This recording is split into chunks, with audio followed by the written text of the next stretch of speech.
கல்யாண சமையல் சாதம் காய்கறிகளும் பிரமாதம் அந்த கௌரவ பிரசாதம் இதுவே. இன்னைக்கு செய்ய போறது ஸ்பைசி காலிஃப்ளவர் பீஸ் கிரேவி. அதுக்கு என்னென்ன இன்கிரிடியன்ட் வேணும்னு நாம இப்ப பாத்திரலாம் வாங்க. ஃபர்ஸ்ட் காலிஃப்ளவர், இது உரிச்சி எடுத்த பச்சை பட்டாணி 1 கப்பு, மஞ்சத்தூள், மிளகாத்தூள், கொத்தமல்லி தூள், சோம்பு, முந்திரி, இஞ்சி பூண்டு பேஸ்ட், 2 கிராம்பு வேணும், மிளகு, உப்பு, தேவையான அளவு உப்பு, தக்காளி 2, ஒரு மீடியம் சைஸ் 2 பெரிய வெங்காயம், வரமிளகா, லெமன், கருவேப்பிலை, கொத்தமல்லி தழை, 2 பிரிஞ்சி இலை, பட்டை, ஏலக்காய். இது இருந்தா ரொம்ப ஸ்பைசியான ஒரு காலிஃப்ளவர் பீஸ் கிரேவி நம்ம ரெடி பண்ணிடலாம். வாங்க எப்படி ரெடி பண்ணலாம்னு பார்க்கலாம். கொதிக்கிற தண்ணியில கல்லுப்பு போட்டு கழுவி எடுத்து வச்சிருக்கேன். என்னென்ன சேர்க்கணும்னு நான் சொல்றேன் வாங்க. உப்பு 1 ஸ்பூன் சேர்த்து அதோட வரமிளகாத்தூள் 1 ஸ்பூன்,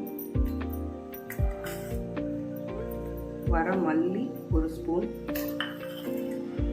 லெமன் கொஞ்சம் புழிஞ்சு இதை நம்ம இப்போ ஊற வைக்க போறோம்.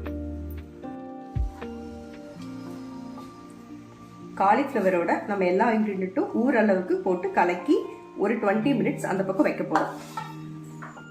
இப்போ நம்ம ட்ரையா எல்லா ஆயில் விடாம இந்த இன்கிரிடியன்ட்லாம் உள்ள போட்டு வறுத்து அரைக்க போறோம். அதுக்காக ஸ்லோ ஃப்ளேம்ல அடுப்பை வச்சுட்டு நம்ம வறுக்க போறோம். ஃபர்ஸ்ட் 4 வரமிளகா, 2 பட்டை.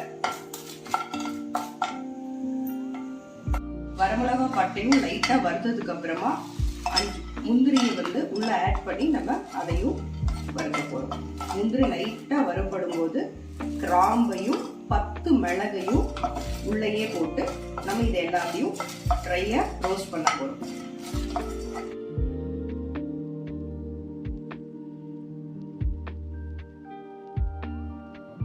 லைட்டா அரைப்பட்ட உடனே தக்காளியை உள்ள சேர்த்து நைஸா ஒரு பேஸ்டா நம்ம அரைச்சு எடுத்துக்கலாம்.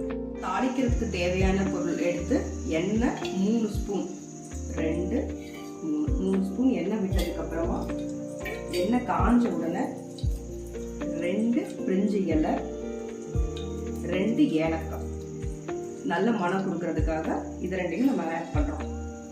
அதில் போட்டு 2 கிராம்பு போடணும். கருவேப்பிலை எண்ணெயில பொரியும் போது வெங்காயத்தை பொடி பொடியா வெட்டி வச்ச வெங்காயத்தை நம்ம இதுக்குள்ள சேர்த்தோம். வெங்காயம் வணங்கினதுக்கு அப்புறம் இஞ்சி பூண்டு பேஸ்ட்டை அது கூட ஆட் பண்றோம். இஞ்சி பூண்டு பேஸ்ட் நல்ல பச்சை வாசம் போக வணக்கினதுக்கு அப்புறமா 1/2 ஸ்பூன் மல்லித்தூள்,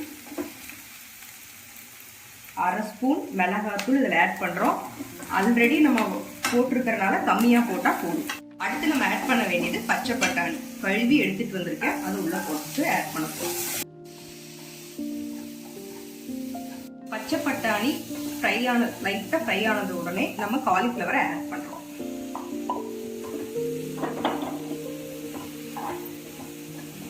காலிஃப்ளவரையும் பட்டாணி எல்லாத்தோட சேர்த்து ஒரு 2 நிமிஷம் உப்பு உள்ள போட்டு குக் பண்ண போறோம்.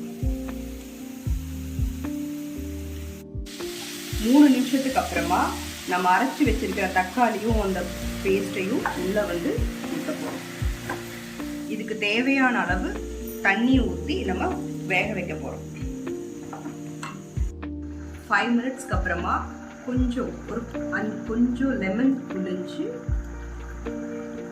புளிப்பு லைட்டா இருந்ததுன்னா நல்லா டேஸ்ட் இருக்கும். அதனால லெமனை புளிஞ்சு எல்லா இன்கிரிடியன்ட்டும் போட்டு கொதி வந்துட்டு இருக்கு. மீடியம் ஃப்ளேம்ல ஒரு 10 நிமிஷம் நம்ம இதை குக் பண்ணிடலாம். நம்மளோட கிரேவி, ஸ்பைசி கிரேவி ரெடி ஆயிடுச்சு. மல்லித்தலை தூவி ஒரு கலக்கிட்டு நம்ம அடுப்பை ஆஃப் பண்ணிடலாம். ரெசிபியை நீங்களும் ட்ரை பண்ணி பார்த்துட்டு பிடிச்சிருந்தா ஷேர் பண்ணுங்க, லைக் பண்ணுங்க, கமெண்ட் பண்ணுங்க. தேங்க்யூ.